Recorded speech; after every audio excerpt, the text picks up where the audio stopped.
All hail Abraxas. Zooming in now on the ongoing party of the homuncular house. Kind of shadowy. We don't know what's happening because it's in a cloud of mystery. I do know that the gnomes are afoot. Fairies, however, are not around. Mysteriously not. Where are the fairies? Who knows? Perhaps they've gone through the pictures that act as doorways to and from Stonehenge and Avebury. Fairies in particular come and go from these roots in this picture. Mysterious, I know, but the real point of this dialogue, aside from the obligatory homage to Hathor and her breasts here, is to amplify now that I've watched the other videos of my timeline coverage, just to briefly, in a brief piece here, just to amplify some thoughts I have about pieces I've missed in the timeline. So, just briefly then, I'm pretty satisfied with the beginning parts, okay? However, more of Kaimane's presence should be emphasized in this section here, let's say around the period of the map. On the other side of the map in 87, perhaps I should draw Kaimane kind of snarling, because that's when he became like more of the villain, and the animosity with Ross built up. I have a space cannily enough preserved there. Or perhaps I could do a dual Kaimane head. How about that? Yeah, one facing the map with him, because this one here that I've already drawn is kind of his first face, which was the more benevolent, playful face, and then he revealed the snarling, angry side once he was betrayed by Ross, of course. So then that would leave over here with Greg something more about the golden period with Greg between 87 and 88 needs to be emphasized. And also now, in 88, the phenomenon of Thanatos began to manifest. And just briefly, Thanatos was the voice of my unconscious, let's say, who was activated by the craziness of the cosmic channeling and the Kang rotation. The weird phenomenon of the Kang parallel universe rotation should possibly be emphasized more in the 86 era. But getting back to Thanatos, he was a key function in the cosmic all throughout Nuog, in fact. And his voice, let's say, first spoke, I would say it first spoke to Greg, perhaps in 88. Yes, and then through 89 into Nuog period, and then Thanatos fell silent. So there's a line that needs to be drawn, perhaps, implying the Thanatos subconscious voice and what it conveyed and how it puppeteered certain things.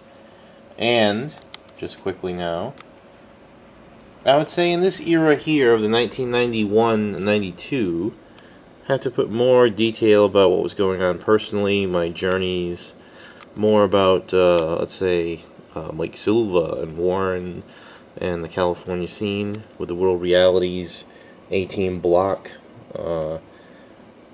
As far as Nuog is concerned, more elaboration perhaps down here below. This is a vastly untapped area of the timeline, and I've yet to decide what I'll do down here.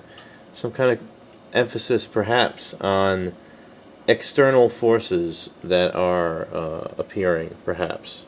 In other words, since I have most of my personal content up here at the top of the timeline, yet suspiciously I've drawn enough room for things down here, and I set a precedent perhaps by trying to track Ross's timeline by having it down here, further down in the middle, underneath mine, parallel to mine, let's say. So I could have other ones.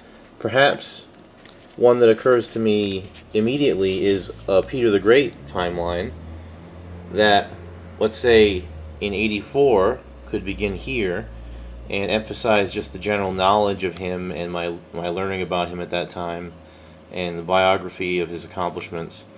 But then the Abraxas type of motif, which would be emphasized again and again in the 87-88 period, which here, see now up here we have the year, but down here we have the age I was at the time, starting with 13 in 1984, leading back and forth, right? So Peter the Great timeline, because that would be interesting in that first I learn about him in 84. He becomes key to Ross and I in 85, 86. And there's a primary mythos pattern that Ross teaches me using Peter the Great as the example at that time. And then later, in 1989, okay, so here, 89 would be the next spot on the Peter the Great timeline, when actually, through the hocus pocus of the cosmic figure channeling, we called up the actual spirit of Peter the Great, who had been lurking in the background. Actually, I channeled him for my history class. I channeled Peter the Great for my modern European history class. So, at little events like this, perhaps, strewn out, that was one. And then, of course, so then, since he had been woken up in 89, he was around during Nuog. And, you know, I'm not necessarily absolutely positive that this is the Peter the Great we're talking about, but it's a spirit that Ross and I conjured up, which had all of the identifying characteristics, and as far as we know, was Peter the Great, continues to be. Okay? And what's interesting is that it appeared at this time that Peter the Great's importance was confined solely to the personal model we used of him, with the Abraxas, proto-Abraxas motif of the double-headed bird, etc., as detailed in the other timeline. But also then, he appeared in person in Nuog, right? And I only channeled him a couple times because he had a penchant for drinking the vodka, which was fine for him, but my body could not take it. So it'd be him drinking lots of vodka, and then, almost like the strange, vanishing bee sting thing, he would have no effect, even though my constitution was being trashed by it. He personally, because he was the master of the vodka. Mm. But as soon as he left, and I came back in, then I had to deal with the consequences. And one particularly horrible event of just way too much. It's like an interesting anecdote there. Yeah, it is an interesting anecdote. Very personal. It was very personal. But his appearance during Nuog was key. And he actually had a ongoing romance with Anastasia, one of the cosmic figures. Anastasia? Anastasia. The last Romanov's daughter? Or? No. Well, ironically, she was another cosmic figure who was named Anastasia, who was a similar princess-type figure, but it wasn't the Romanov daughter. But that's ironic that, of course, he would have the thing with her. But then he disappeared, right, during the After Amber War, and then reappears curiously here in 2001 when it's revealed that the Ghost Capital was created by Peter the Great. And you see, I resurrected him kind of in my life in 98, not 99, when I was writing the Babylon 5 book, because I included Peter the Great in the book and was using that story in my own way to work out all these essential concepts about the Abraxas, Temple, Janus, Freemasonry, all these concepts that Peter the Great, of course, was involved in. Now, back here, when we first were using his model and then met him personally in Nuog, there was nothing about Freemasonry or about Janus or about any of the big concepts spoken of. However, it was revealed later that those things were in play, but since we didn't need to know about them at the time, we dealt with them on a personal level, right? And then I applied all of the explosive revelations that I got about what he was up to with the Freemasonry when it appeared, with the Ghost Capital plot, and it turned out I met him at the Ghost Capital and all kinds of things. And so it was ironic too, because the Ghost Capital, which is another thing that needs to be emphasized more in my timeline here, was a very strange environment, cosmically speaking, and very unfamiliar. I was encountering the ghosts of what you might say the revered dead, primarily the founding fathers of America. Aaron Burr, the controversial character who was one of the guys at the beginning of the Republic. He was one of the 7 primal ones. It was George Washington. It was like in the chart colors. George Washington was in the war. He was the leader. Aaron Burr was the blue, the chaos. He dealt primarily with the Indian tribes, and he was off in the frontier. Then Thomas Jefferson was the good, of course. Benjamin Franklin was the fate, the orange. You had Alexander Hamilton, the money man, was the evil. You had Madison, who wrote the Constitution. He's the time. And then you had the nature, which was the law, which is John Adams, who was the key revolutionary forefather. So these characters dominated my perception at that time because I was investigating Freemasonry, and for some reason I had this spiritual encounters with them. Particularly Burr sought me out, and I have a message for you. You know, it was really kind of almost like an apocalyptic prophetic encounters with Burr, and he was like my psychopomp in the classical sense, i.e., a cosmic figure who appears the way Hermes used to appear to the Greeks, and takes you by the hand and drags you into the underworld, into a confrontation with the gods or whoever, the dead, whoever, right? Mm-hmm. And the Colonel, as I came to call him, Burr was the Colonel in the Revolution. He and I had he was like a cantankerous uncle figure to me during this whole year-long period of the Ghost Capital. And anyway, so the Founding Fathers were in charge of the Ghost Capital. It was essentially, the premise was that the dead, all of the dead throughout human history, during the quarter of the clock from the Masonic calendar of light, okay, so we're talking about the Taurus, Aries, Pisces era, okay, all the dead through those 3 clicks of the clock. Out of all those people, the ones that were noteworthy, that made it into what Nietzsche calls the Temple of History, become members or potential members of the Cosmic Congress, okay? And when Peter the Great was alive, it turns out, he created on the astral plane this city, the Cosmic Congress. But what's interesting about that, the city for the Cosmic Congress, rather, what's interesting about that is he did this when he was creating St. Petersburg. While he was making one city, he was also making the other. You see? Deep secrets about the Tsar being revealed right here. And so, what happened, however, is that where did Peter choose to build both cities, okay? On secret, previously desolate as far as humans were concerned, northern lands. Why? Because there was an elves connection. The elves, and remember your Tolkien, the elves are living in that kind of cold northern area because of their they're made of light, so they prefer the cold, you know, and the woods and that whole primal, untouched atmosphere. And so Peter the Great, anyway, when he chose the Ghost Capital's location in the collective unconscious lands of the dead, he chose a place around where there was one building built by the elves, talking millions of years ago. The elves built one building in the astral plane, and it's the library, right? Essentially what would be the Great Library, right? Yeah. And so everything else, the elves, it's all nature. They didn't build anything else, really. They would take trees and kind of sculpt them, per se, or whatever. Rocks, same thing. But they didn't build in the conventional sense, except for one building where they housed all their books and knowledge and magical tricks. That's beautiful. The Great Library, right? And so when Peter the Great needed a place to build the location for the Cosmic Congress, long after the elves have abandoned this library, shut it down and abandoned it, right? It was only a few caretakers. The elves moved on to wherever the elves ended up, right? But it was left behind in the planetary unconscious for the humans to now use. Peter the Great, under directions of a Freemasonry conspiracy, unlocks the elven library and gets the secret of architecture through the masonry, combines it with the primal matter of this magical afterlife place, and starts building a new city that's going to house the Cosmic Congress. And what he does first is he creates a Senate, basically. He appoints a certain number of historical figures that he thinks are worthy, okay? Maybe I think there was 200 of them or something, for a Cosmic Congress initially. And then after that, those 200 decide on who's going to be admitted further, and there's like a whole democratic process that the dead are deciding about, right?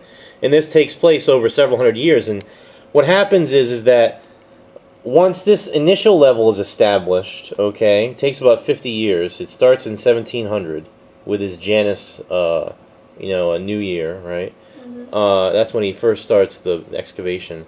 And by the time 1750 hits, he's got it all up and running, and that's when the providential eye and the wave of history and the Freemasonic conspiracy turns to the U.S., what would become the USA, America, the colonies.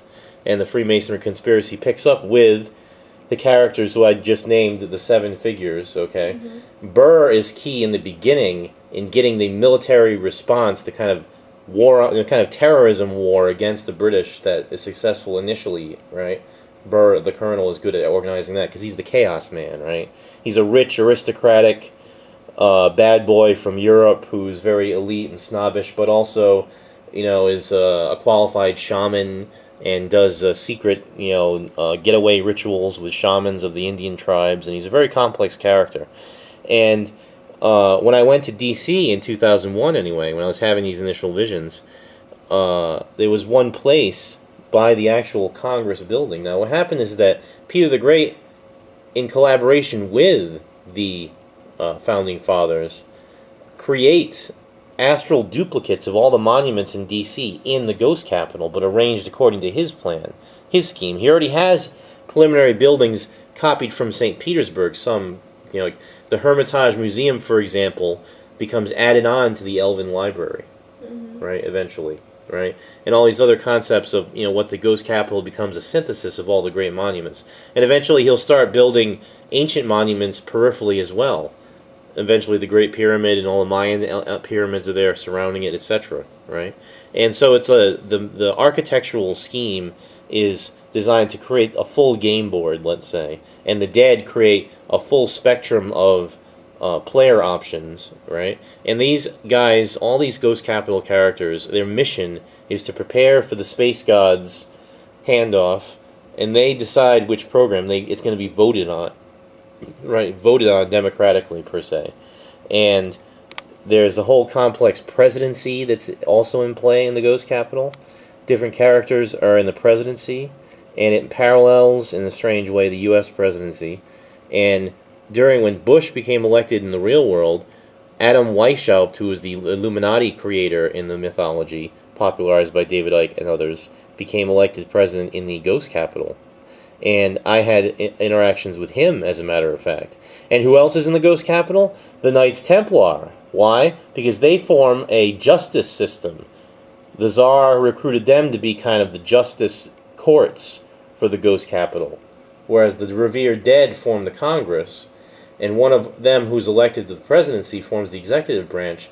The Knights Templar, guardians of the treasures of the ancients, are appointed the judge, jury, and the executioners, for the legal system, let's say. And so there's a whole complex hierarchy going on, and for a year I explored all this, and I need to explain more of it in detail in the timeline. But what was key, and also needs to be emphasized here, is the Joseph Smith connection. Joseph Smith, the Mormon prophet, who strangely synchronicity led me to in 1998 when I was writing that Babylon 5 book where the Tsar was also involved. Joseph Smith, for some reason, became battered down my door, and Jung, the good doctor who was sending me synchronicities of various kinds for other reasons, started hammering me with the Joseph Smith Mormon connection. And it turns out that Smith as well was using the Egyptian symbolism that I was using during that period of 97. And so now also in 97, one thing that I did that is key, and you see it in Smith's symbolism as well, is a kind of hieroglyphic life review in 1997, where you have the 28 hieroglyphs representing the 28 different roles you play in life. And I broke down my life to that point, 1997, right? And I assigned to each period of my life, and you tell a period by how a scene in your life plays out, right? Broke down each period in terms of the roles I was playing at that time, and discovered that I had actually played all 28 at that point effectively, right? And so I had clusters of different archetypal settings arranged in terms of hieroglyphs, right, in this notebook, which I still have. And what it is that the clusters represent different, fool married to hero, married to observer at a certain point, for example, right? And it was a whole complex hierarchy, but the point was it allowed me to look at my life using the abstract symbolism, and that gave me the idea, I think, which would later come into play with the architecture, the idea of the cubes, the idea of the different moments being composed of the different segments, right? Yep.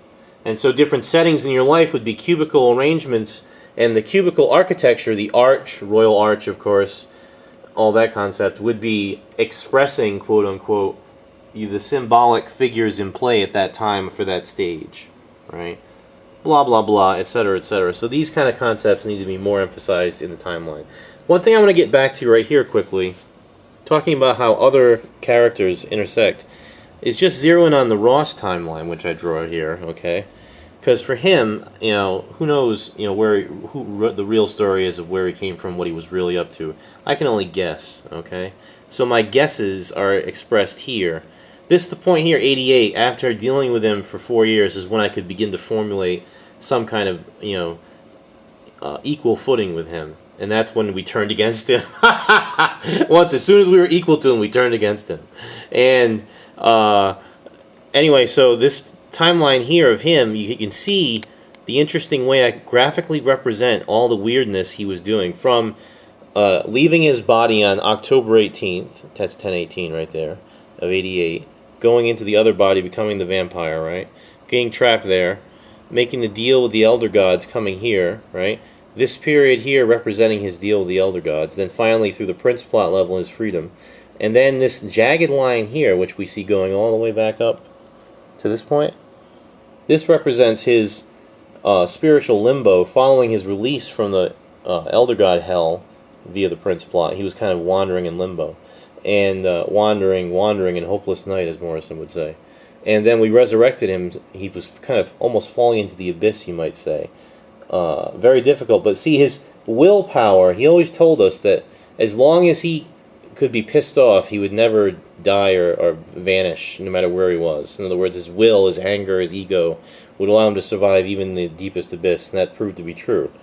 We managed to call him back in 93, so you see here this line cutting back up, right? Because in 92, it begins to crawl back up. Why?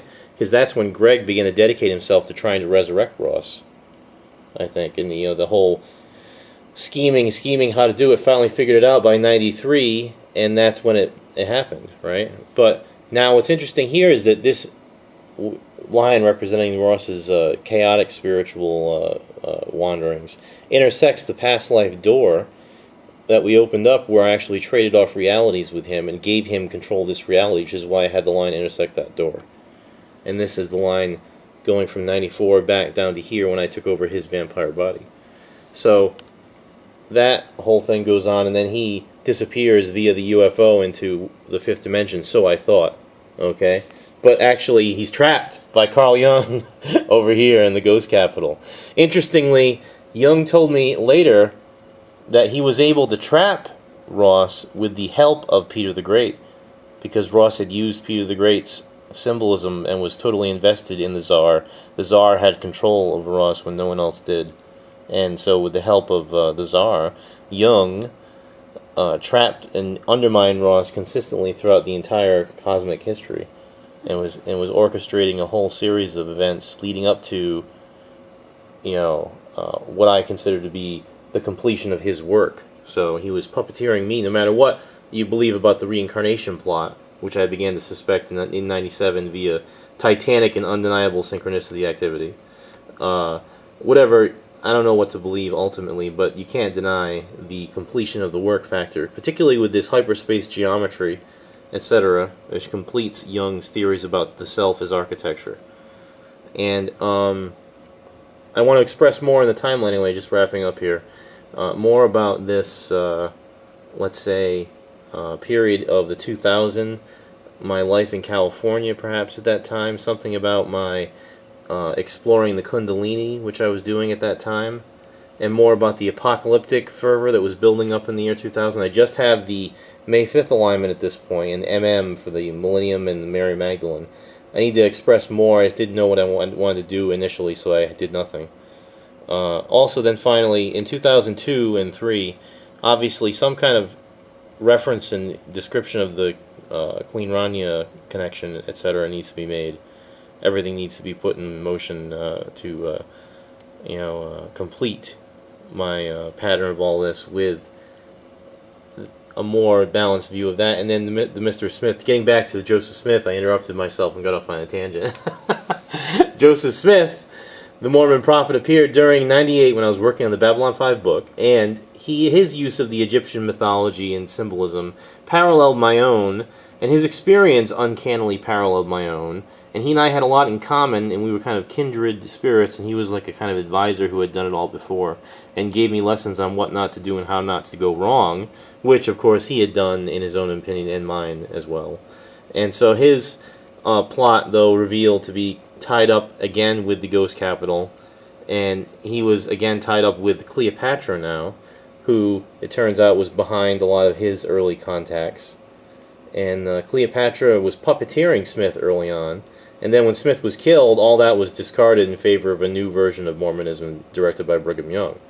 But the initial goddess-Egyptian connections that Smith had been working on were all puppeteered by Cleopatra, who was also secretly working with who? The Founding Fathers. Why? You can tell because her statue is all over Washington, D.C., right? Yeah. In the form of Cleo, muse of history. It's a code for Cleopatra. Alexandria, Virginia, which is the town across the river from D.C., with the Egyptian Lodge 22 that George Washington was the head of. You know, it's all a vast conspiracy, and I began to get a hold on this. I have to represent Illuminalk and the internet world and Yahoo more here, of course, and its titanic importance. So overall, then something about Jung maybe on the bottom, some more consistent Jung timeline is possible, but then again, that might be unpopped quiff territory. As far as what this grid down here is going to consist of, I've got the years, and I've got a month-by-month breakdown.